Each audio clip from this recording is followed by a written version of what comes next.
కరీంనగర్ రాజకీయాలు ఆసక్తికరంగా మారాయి. మేయర్ సునీల్ రావు బీజేపీలో చేరడంతో అసంతృప్తిగా ఉన్న కార్పొరేటర్లు తాజాగా మేయర్పై అవిశ్వాస తీర్మానం పెట్టడానికి సిద్ధమయ్యారు. మరి కాసేపట్లో కరీంనగర్ కార్పొరేటర్లు జిల్లా కలెక్టర్కు అవిశ్వాస నోటీసులు అందించనున్నారు.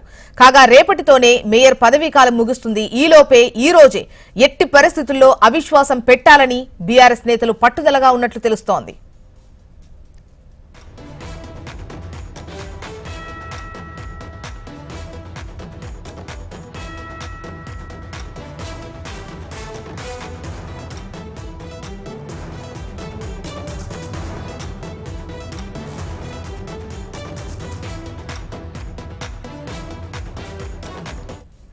కరీంనగర్ రాజకీయాలు ఆసక్తికరంగా కనిపిస్తున్నాయి.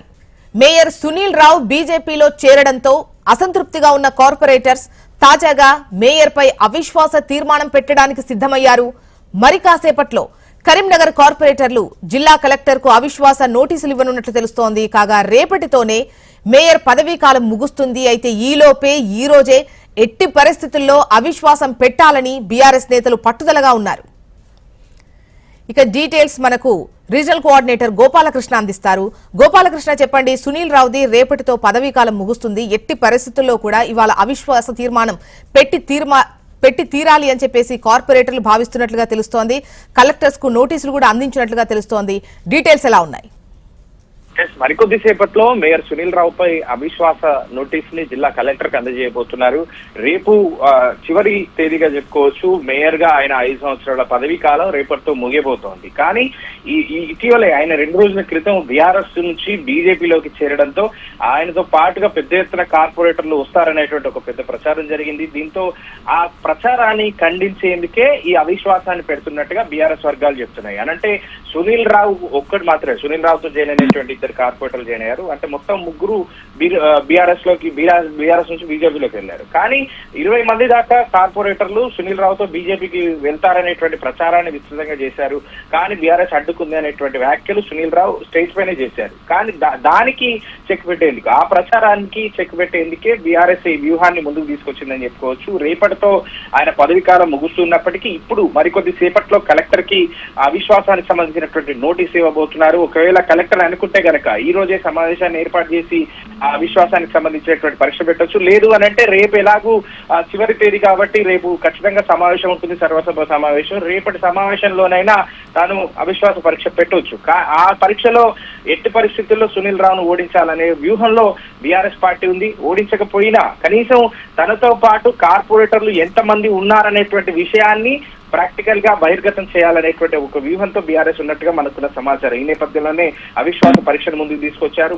గోపాలకృష్ణ, ఒకవేళ ఇవాళ గాని లేదంటే రేపు పదవీకాలం ముగుస్తుంది కాబట్టి రేపు సమావేశం ఉంటే ఒకవేళ పెడితే గనక మామూలుగా బలాబలాలు ఎలా ఉన్నాయి? అంటే సునీల్ వెంట ఎవరున్నారు?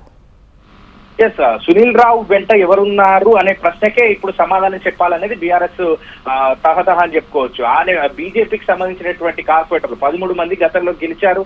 13 మందిలో 3 పార్టీ వీడారు. ఆ తర్వాత ఇప్పుడు బీజేపీతో కేవలం 10 మంది ఉన్నారు. మరోవైపు బీఆర్ఎస్ పార్టీతో 28 మందికి పైగా కార్పొరేటర్లు ఉన్నారు.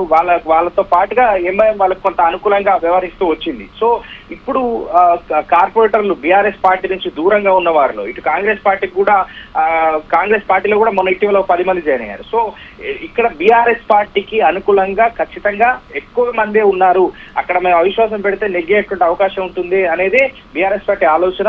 30 మంది కార్పొరేటర్లు మాకు అనుకూలంగా ఉన్నారు, అన్ని పార్టీలు కలిపి. అంటే తమకు అనుకూలంగా ఉన్నటువంటి ఎంఐఎం కావచ్చు, అటు బీఆర్ఎస్ కార్పొరేటర్లు కావచ్చు, అందరూ కలుపుకొని 25 నుంచి 30 మంది కార్పొరేటర్లు మాకు అనుకూలంగా ఓటేస్తారనేది బీఆర్ఎస్ వ్యూహం. అందుకే సునీల్ రావు వైపు ఎవరు లేరు అని చెప్పేందుకే ఈ వ్యూహాన్ని పడుతుందని తెలుస్తోంది. బీజేపీ గనక ఒకవేళ పరీక్ష జరిగి మీరు అన్నట్టుగా ఓట్లు వేసేటువంటి పరిస్థితి వస్తే బీజేపీకి వైపు ఉన్నటువంటి 10 మంది కార్పొరేటర్లతో పాటుగా సునీల్ రావుతో పాటు వచ్చినటువంటి మరో 2 కార్పొరేటర్లు మొత్తంగా 10 నుంచి 15 ఓట్లు మాత్రమే సునీల్ రావు పడే అవకాశం ఉంటుంది అనేది బీఆర్ఎస్ భావన. దాంతో పూర్తిగా కుండబద్దలు కొట్టినట్టుగా సునీల్ రావు వెంట ఏ కార్పొరేటర్ లేడు అనే విషయాన్ని కరీంనగర్ వాసులకు తెలపాలనేది బీఆర్ఎస్ వ్యూహం. సో దాన్ని అవలంబించేందుకే ఈ ప్లాన్ చేశారు. కానీ కలెక్టర్ దీనికి అనుమతిస్తారా, రేపు పొద్దున జరిగేటువంటి వీడ్కోలు సమావేశంలో అవిశ్వాస పరీక్ష పెడతారా అనేటువంటిది ఒక పెద్ద ప్రశ్నగా మారింది. మరికొద్ది సేపట్లోనే బీఆర్ఎస్ పార్టీకి సంబంధించినటువంటి నాయకులందరూ కూడా, కార్పొరేటర్లందరూ కూడా కలెక్టర్ నోటీస్ ఇవ్వబోతున్నారు. డిప్యూటీ మేయర్ గా ఉన్నటువంటి చల్లా స్వరూపరాణి ఆధ్వర్యంలో ఇదంతా కూడా జరుగుతోంది. సో మరి అవిశ్వాసాన్ని కలెక్టర్ పరీక్షను పెట్టేందుకు కలెక్టర్ సిద్ధంగా ఉంటారు. ఒకవేళ వారు పెట్టారనుకుంటే 3-4 గంటల్లో పూర్తిగా నోటీసులు ఇచ్చి వెంటనే మీటింగ్ పెట్టుకొని పరీక్ష పెట్టేటువంటి అవకాశం ఉంటుంది. కానీ రేపటి సమావేశంలోనైనా ఇది పెట్టాల్సినటువంటి అవసరం ఏర్పడుతుంది. రేపు అందరూ సమావేశం అవుతారు కాబట్టి అక్కడైనా పెట్టాలనేది బీఆర్ఎస్ డిమాండ్. సో ఎట్టి పరిస్థితుల్లో రేపు ఖచ్చితంగా వీడ్కోలు సమావేశంలో అవిశ్వాస తీర్మానాన్ని పాస్ చేసుకోవాలనే వ్యూహంతో ఉన్నారు. మరి అదంతా జరుగుతుందా లేదా అనేటువంటి చూడాలి. ఇక్కడ రాష్ట్రంలో అధికారంలో ఉన్నటువంటి కాంగ్రెస్ పార్టీ ఈ వ్యవహారంలో మౌనంగా ఉంది. సో అటు బీజేపీకి ఇటు బీఆర్ఎస్ ఒకవేళ గోపాలకృష్ణ అవిశ్వాస తీర్మానం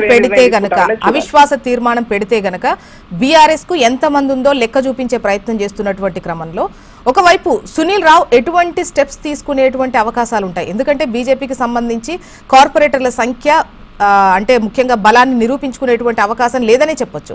సో ఒకవేళ అటువంటిది చూపించొద్దు అని అనుకుంటే సునీల్ రావు ముందున్నటువంటి అంశాలేంటి, తీసుకునేటువంటి స్టెప్స్ ఏంటి?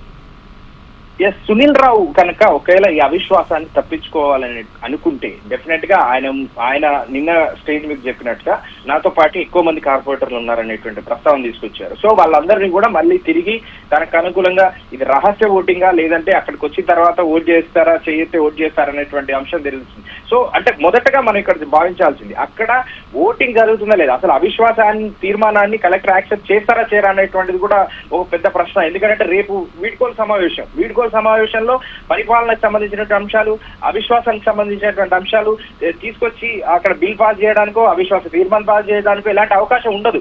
సో అలాంటి సందర్భంలో రేపు పెట్టాలనుకుంటే అధికారులు ఖచ్చితంగా పెట్టాలనుకుంటే అవకాశం ఉంటుంది. కానీ రేపు ఈ నిర్ణయం కలెక్టర్ తీసుకుంటారు. కలెక్టర్ విచక్షణ అధికారం ప్రకారమే రేపు జరగబోతూ ఉంటుంది. కాబట్టి డెఫినెట్ గా ఇందాక మనం అనుకుంది అది రాష్ట్ర పార్టీ గనక, రాష్ట్రంలో అధికారంలో ఉన్నటువంటి పార్టీ గనక ఖచ్చితంగా దీన్ని ప్రతిష్టాత్మకంగా తీసుకొని ఉండుంటే చూడాలి. గోపాలకృష్ణ రాష్ట్రంలో అధికారంలో కాంగ్రెస్ మౌనంగా ఉంది, ఎక్కడ కూడా ఈ వివాదంలో తలదూర్చడం లేదు. సో సునీల్ రైట్ గోపాలకృష్ణ, చూడాలి. మరి కాసేపట్లో బీఆర్ఎస్ నేతలు కలెక్టర్ కైతే అవిశ్వాస తీర్మానం పెట్టాలి అని వినతి ఇవ్వబోతున్నట్లుగా తెలుస్తోంది. మరి కలెక్టర్ ఒప్పుకుంటారా లేదా, అనుమతిస్తారా లేదా చూడాలి.